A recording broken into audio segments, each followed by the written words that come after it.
Spring is a very busy time of year.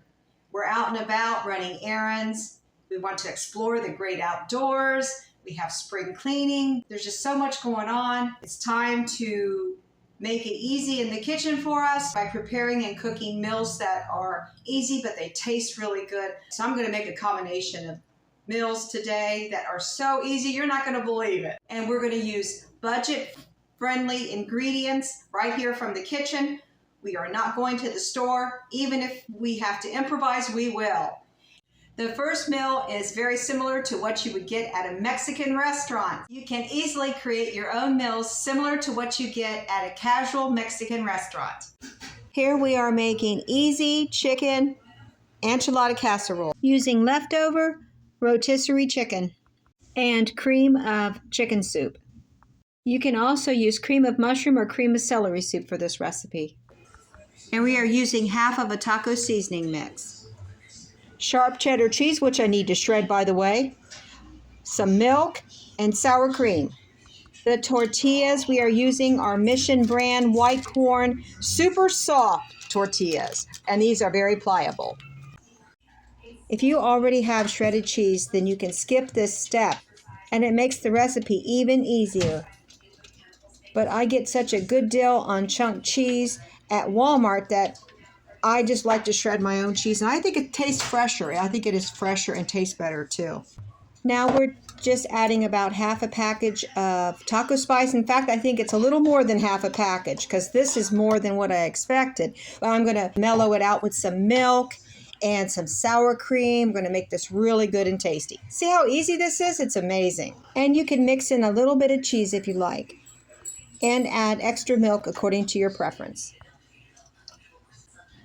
And then mix all the ingredients very well together until you have a creamy sauce.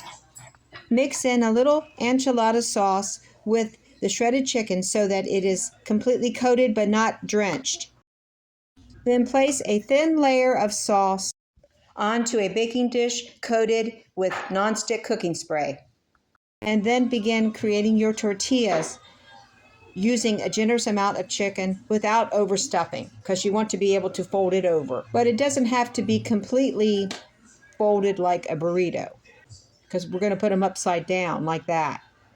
That way the tortillas stay intact while baking, but I cut into the tortillas anyway, so it's a casserole is what I'm trying to say. So it really doesn't matter, but you want it to be as neat as possible. Then we just layer the rest of the sauce over the tortillas.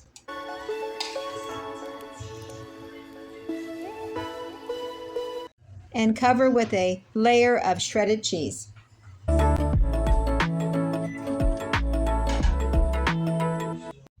Bake in a preheated oven at 350 Fahrenheit for 30 minutes. Now, I haven't gone to Aldi for fresh produce yet, so the only toppings I have are canned tomatoes that I drained and some fresh parsley from the garden. But I do have some yellow onion I can use for garnish also. And basically, we use what we have first before we go out and buy it. And there's lots of vegetables and other ingredients, herbs that you can use to garnish your food and make it look beautiful. The enchilada is done. Let's make this more beautiful with the garnish. There we go. If you have cilantro in place of the regular parsley, please use it. And olives, black olives would be great on this also. And here is my husband's serving of enchilada along with the side dish of black beans and canned corn. If you have Mexican rice, that would be good also. Now we are going to make a meal that is more upscale, like you'd find at a more expensive restaurant, using pork chops and fresh asparagus. And cooking this at home saves you a tremendous amount of money, especially if you get the food marked down at the grocery store. Most of the food I'm cooking here today came from my recent Walmart haul, and you can watch that video. It was the video before this one, but not a short. We are baking pork chops with lemon butter. I'm going to sprinkle salt and pepper on each side of the pork chops, along with a mixture of dried thyme and oregano. And you can use any combination of herbs or spices for this.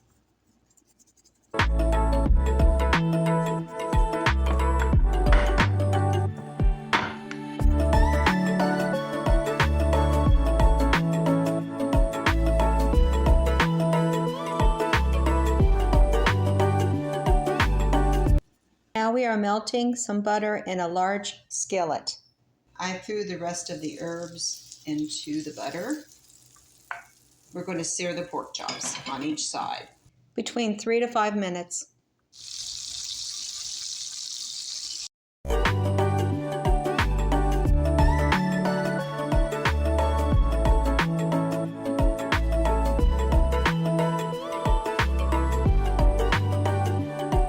Then place them on a large baking sheet lined with aluminum foil.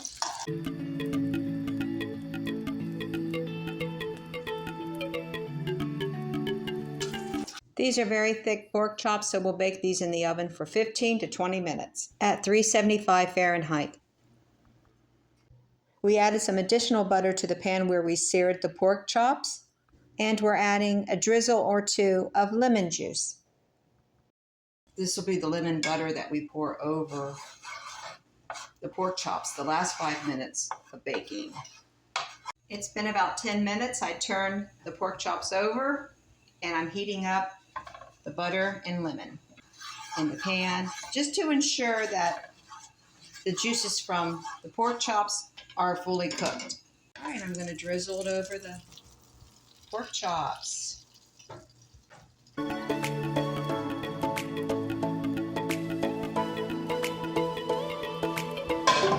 And put them back in the oven for 5 more minutes. The pork chops are done and they look very, very delicious and juicy. I have some fresh asparagus. I'm just going to drizzle a little avocado oil and salt, pepper, mix it around in this bowl. And I decided to add a little more salt and pepper to the mix. This is according to your taste. Let's just lay it flat here and we'll roast it in the oven. In a preheated oven at 400 Fahrenheit for 12 to 15 minutes.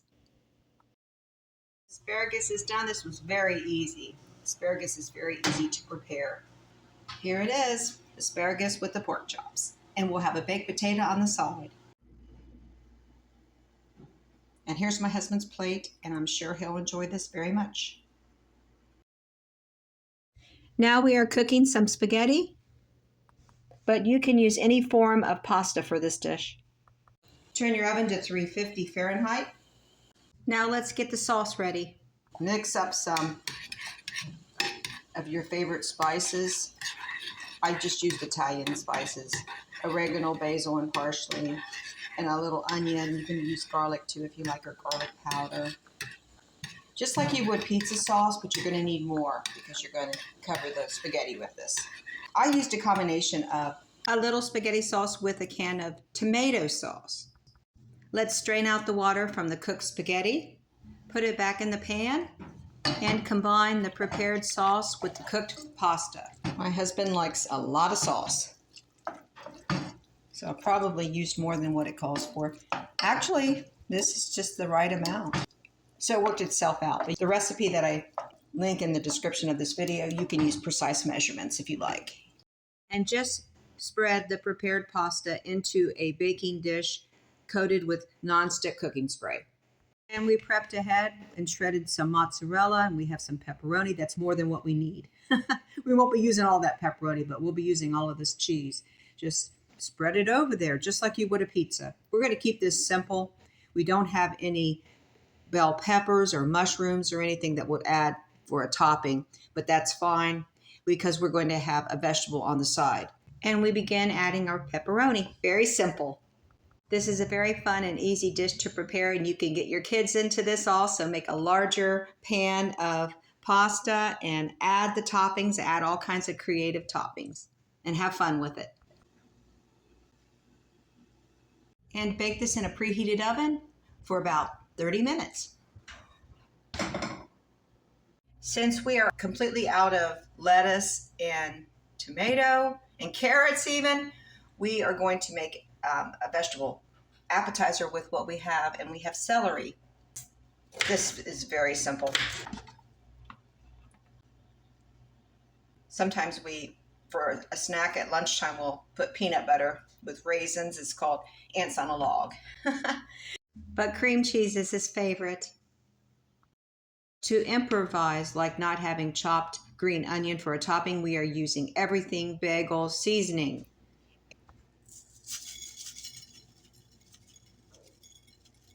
There we go. We turned a plain looking appetizer into something spectacular, honestly. Here's another way to use up celery. If you have lots of celery and you don't know what to do with it, if you have apples and grapes and walnuts and vanilla yogurt, for example, or plain yogurt, you can sweeten it with honey if you like. And add a little lemon juice for tanginess. Just put it all together like a Waldorf salad. This is an apple celery salad that I made the other day. And this is another option for my hubby. But I think he's going to opt for the cream cheese celery with everything bagel seasoning.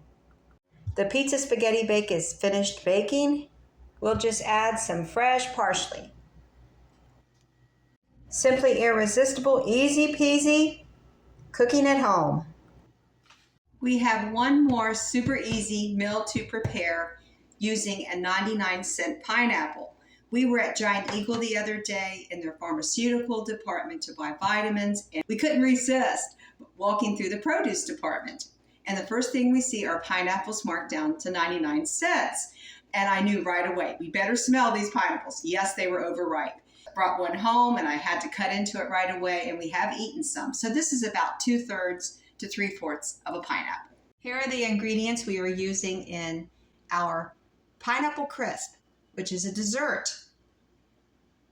It's very healthy. We have oats, cornstarch, brown sugar, cinnamon, a little bit of flour, and a little bit of butter. We're only making half a recipe because the pineapple that I showed you earlier was about a little over 4 cups, but it wasn't quite enough for a full recipe. We're using 2.5 cups for a half a recipe. Preheat your oven to 350 Fahrenheit. Then we need to melt the butter that goes into the topping. Add your drained pineapple chunks to the baking dish. Now I did spray this to be on the safe side with nonstick cooking spray. We're going to mix in some brown sugar and cornstarch.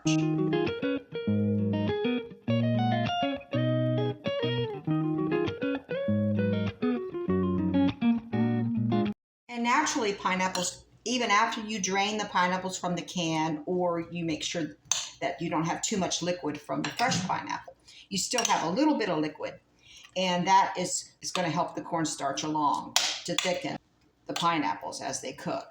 So I think this will be fine. I had to mix it up. Now time to make the topping with oatmeal, brown sugar, and flour. We're going to mix, and cinnamon. Let's not forget the cinnamon. Oh yes. Mix it all together.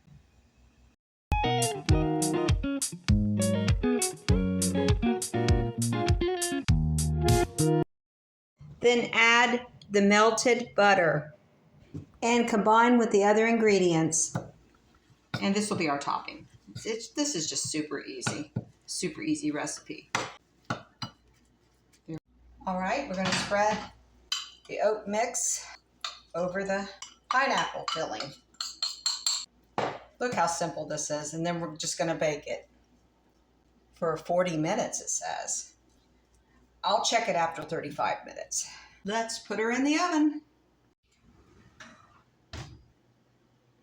The pineapple crisp is done, and it turned out better than I expected. It looks like a pineapple pie, and I just love it.